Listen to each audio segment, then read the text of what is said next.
అనుదిన అరుణోదయ కార్యక్రమంలో అనుదినము మాతో కలిసి దేవుణ్ణి స్తుతిస్తున్న మా ప్రియ సోదరి సోదరులకందరికీ మన ప్రభువును రక్షకుడైన యేసుక్రీస్తు అమూల్యమైన నామమున అందరికీ ప్రేమతో వందనాలు.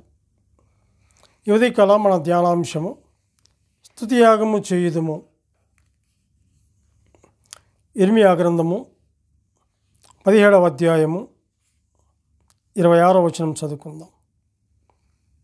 మరియు జనులు దహన బలులను నైవేద్యములను ధూపద్రవ్యములను తీసుకొని యూదాపట్నములలో నుండి యెరూషలేము ప్రాంతములలో నుండి బెన్యామీను దేశములో నుండి మైదానపు దేశంలో నుండి మన్యములో నుండి దక్షిణ దేశంలో నుండి వచ్చేదరు.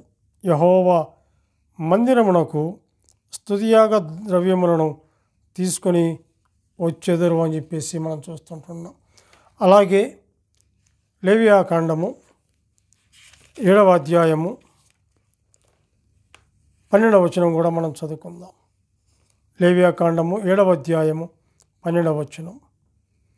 వాడు కృతజ్ఞతార్పణముగా దాన్ని నర్పించినప్పుడు తన కృతజ్ఞతార్పణ రూపమైన బలిగాక నూనెతో కలిసినవియు పొంగనివియునైన పిండి వంటలను, నూనె పూసినవియు పొంగనివియునైన పలచని అప్పడములను, నూనె కలిపి కాల్చిన గోధుమ పిండి వంటలను అర్పింపవలను అని చెప్పేసి ఇక్కడ చూస్తుంటున్నాం. ఈ ఉదయకాల వేళలో అనుదిన అరుణోదయ కార్యక్రమంలో చేరి ఆయన స్తుతించి గణపరిచే భాగ్యాన్ని దేవాతి దేవుడు మనకు అనుగ్రహించాడు.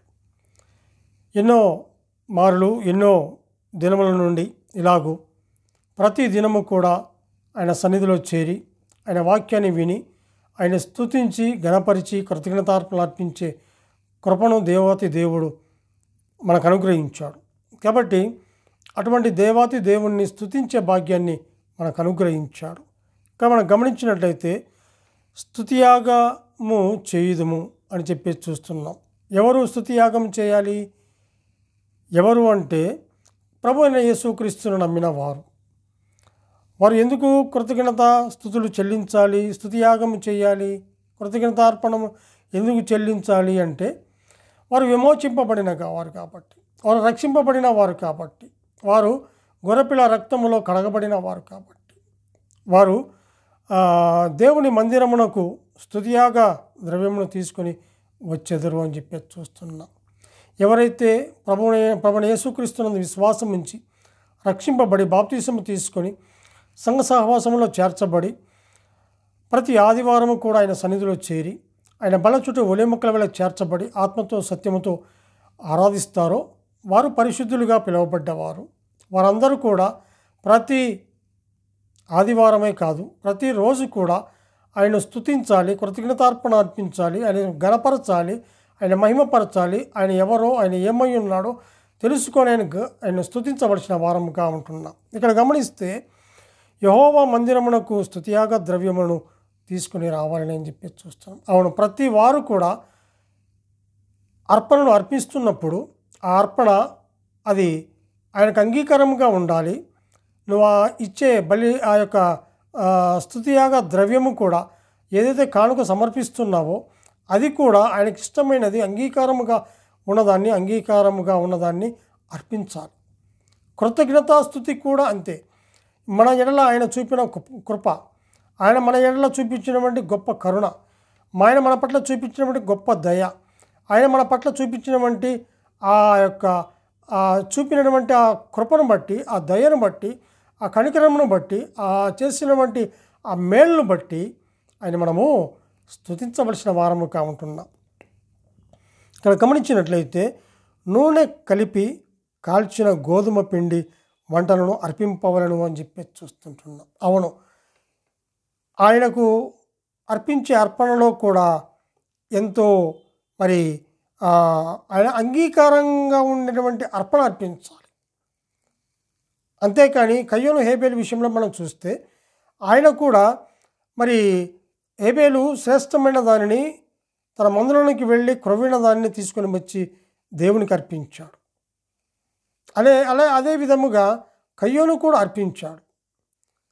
మరి ఎవరి అర్పణ అంగీకరించబడింది అంటే హేబేలు యొక్క ఆ అర్పణ అంగీకరించబడినట్లుగా చూస్తాం. ఎందుకంటే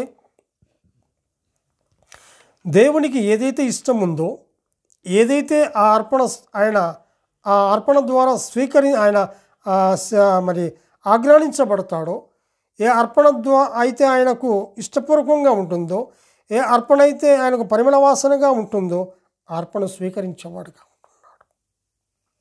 కీర్తనలు 50వ కీర్తన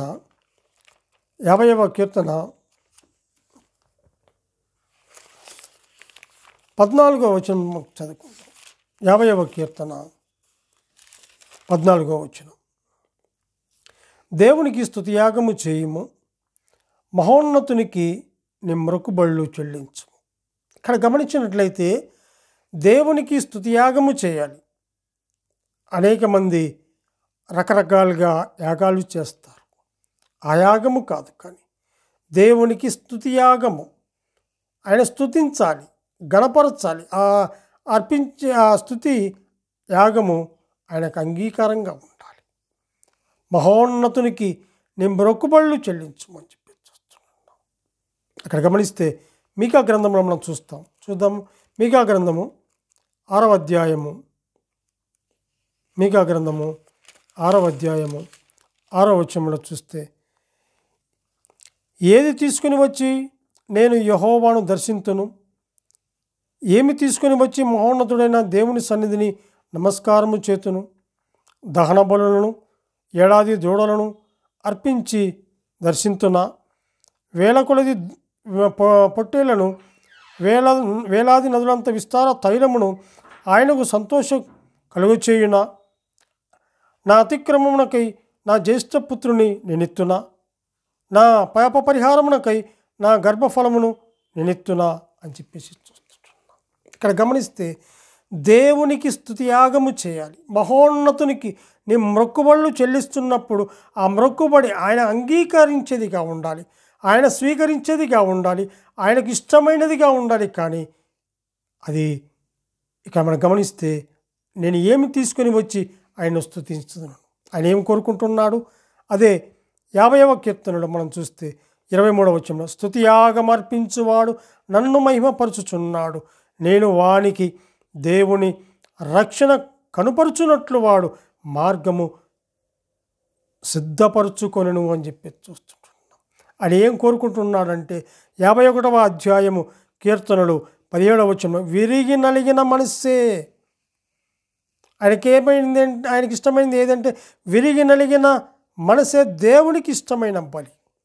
దేవా, విరిగి నలిగిన హృదయమును నీవు అలక్ష్యము చేయవు అని చెప్పి, అందుకే హేబేలు అర్పించినటువంటి అర్పణ ఆయన అంగీకరించాడు, స్వీకరించాడు. ఎందుకంటే క్రొవ్విన దాన్ని, శ్రేష్టమైన దాన్ని, ఆయనకు అంగీకారంగా ఉన్నదాన్ని ఆయన తీసుకుని వచ్చి అర్పించాడు. ఉదయకాల వేళలో అనుదిన రోదస్తి కార్యక్రమంలో ఆయన సన్నిధిలో చేరి ఆయన స్తుతించి గణపరిచే భాగ్యాన్ని దేవాతి దేవుడిని నీకు నాకు అనుగ్రహించాడు. అంతేకాదు, కానీ 69వ కీర్తన 30వ వచనం, కీర్తనలతో నేను దేవుని నామమును స్తుతించెదను, కృతజ్ఞతాస్తుతులతో నేను ఆయనను గణపరచెదను అని చెప్పి చూస్తుంటున్నాను. మనం గమనిస్తే దావీదు కీర్తన చూస్తుంటాను, కీర్తనలతో నేను దేవుని నామమును స్తుతించెదను. అవును, స్తుతించాలి, గణపరచాలి, మహిమపరచాలి. అన్ని నామముల కంటే ఉన్నతమైన నామం, పరిశుద్ధమైన నామం, ఘనమైన నామాన్ని స్తుతించి గణపరిచే భాగ్యాన్ని ఆయన రక్తములో కడగబడిన ఆయన పిల్లలకు అనుగ్రహించాడు. అట్టి కృప అనుగ్రహించినటువంటి దేవాది దేవుని సన్నిధిలో చేరి ఆయనకు స్తుతులు స్తోత్రములు చెల్లించవలసిన వారం కావుతున్న కృతజ్ఞతాస్తుతులతో నేను ఆయన గణపరచెదను. అవును, ప్రతి విషయంలో కృతజ్ఞతాస్తుతులు చెల్లించాలి. ఎందుకంటే ఆయన నీ పట్ల నా పట్ల చేసిన ఉపకారములు, నీ పట్ల నా పట్ల చేసిన మేలులు ఎన్నో ఉన్నతమైనవిగా ఉంటున్నాయి. లెక్కలేనన్ని మేళ్లు చేశాడు. అందుకే నోరారా, మనసారా, హృదయమారా తనివి తీరానికి కృతజ్ఞతాస్తుతులు చెల్లించాలి. ప్రతి విషయములో ఆయన స్తుతించి గణపరచవలసిన వారముగా మనం ఉంటున్నాం. అంత మాత్రమే కాదు, కానీ 95వ కీర్తన 2వ వచనములో కూడా గమనించినట్లయితే, కృతజ్ఞతాస్తుతులతో ఆయన సన్నిధికి వచ్చేదము, కీర్తనలు పాడుచు ఆయన పేరిట సంతోష గానము చేయదు. ఎందుకు చేయాలి అంటే అక్కడనే 3వ వచనంలో రాశాడు కదా, యెహోవా మహాదేవుడు, దేవతలందరికీ పైన మహాత్యము గల మహారాజు కాబట్టి. అందుకే అంటాడు, రండి యెహోవాను గూర్చి ఉత్సాహధ్వని చేయుదము, మన రక్షణ దుర్గమును బట్టి సంతోష గానము చేయుదము అని చెప్పి చూస్తాం. రండి యెహోవాను గూర్చి ఉత్సాహధ్వని చేయుదము. మన రక్షణ దుర్గము, మన రక్షణకు ఆధారమైనటువంటి ఆయన మన రక్షణ సరళము చేసిన మార్గాన్ని సరళము చేశాడు. అటువంటి దేవాతి దేవునికి కృతజ్ఞతాస్తుతులు చెల్లించి ఆయన సన్నిధికి వచ్చి, ఆయన సన్నిధిలో చేరి, ఆయన సన్నిధిలో కూర్చొని, ఆయన వైపుకు చూస్తూ, ప్రభువా నీవు చేసిన ఉపకారములకు, నీవు చేసిన మేలులకు ఏమి చెల్లించినా కూడా నేను రుణస్థుడను ఆయన. ఇదిగో ఈ ఉదయకాల వేళలో విరిగి నలిగిన హృదయముతో నేను స్తుతిస్తుంటున్నాను. నా హృదయంలో నుంచి వచ్చే నా అంతరంగంలో నుంచి వచ్చే కీర్తన పాడుతూ ఉంటున్నాను. అన్ని నామముల కంటే ఉన్నతమైన నామము ప్రభువా, అయా నీవు నాకు రక్షణ దయచేసినందుకే మీకు స్తోత్రములు. నీవు మహాత్యము కలిగిన దేవుడవయ్యా, దేవతలందరికీ ఉన్నతమైనటువంటి దేవుడవు తండ్రి. అందును బట్టి మహాదేవుడవు, మహారాజువు, మహాప్రభువు అని చెప్పేసి ఆయన మనము స్తుతించి గణపరిచి ఆయన పూజించవలసిన వారముగా ఉంటున్నాం.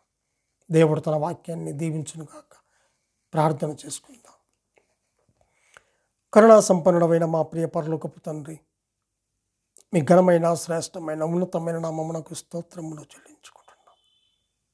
ఇదిగో నాయన ఈ ఉదయకాల వేళలో అనుదిన స్తుతి కార్యక్రమంలో చేరి నాయన మీ ఉన్నత స్థితిని, మీ యొక్క గొప్పతనాన్ని ప్రభువా తలపోసుకునే భాగ్యాన్ని, స్తుతించే భాగ్యాన్ని మీరు మాకు అనుగ్రహించినందుకు ఈ స్తోత్రములు చెల్లించుకుంటున్నాం. మా రక్షణ దుర్గమును బట్టి మిమ్మల్ని స్తుతిస్తుంటున్నాం. మాకు మార్గం సరళం చేసిన దాన్ని బట్టి మిమ్మల్ని స్తుతిస్తుంటున్నాం. ఆయన అట్టి గొప్ప దేవుడు మాకు కలిగి ఉంటుండగా మేము నిన్ను నోరారా మనసారా స్తుతించి కనపరిచే భాగ్యాన్ని మీరు మాకు అనుగ్రహించినందుకే స్తోత్రములు చెల్లించుకుంటాం. మా రక్షకుడైన యేసుక్రీస్తు నామమున స్తుతులు స్తోత్రములు చెల్లించి ప్రార్థన చేయుచున్నాము తండ్రి. ఆమెన్.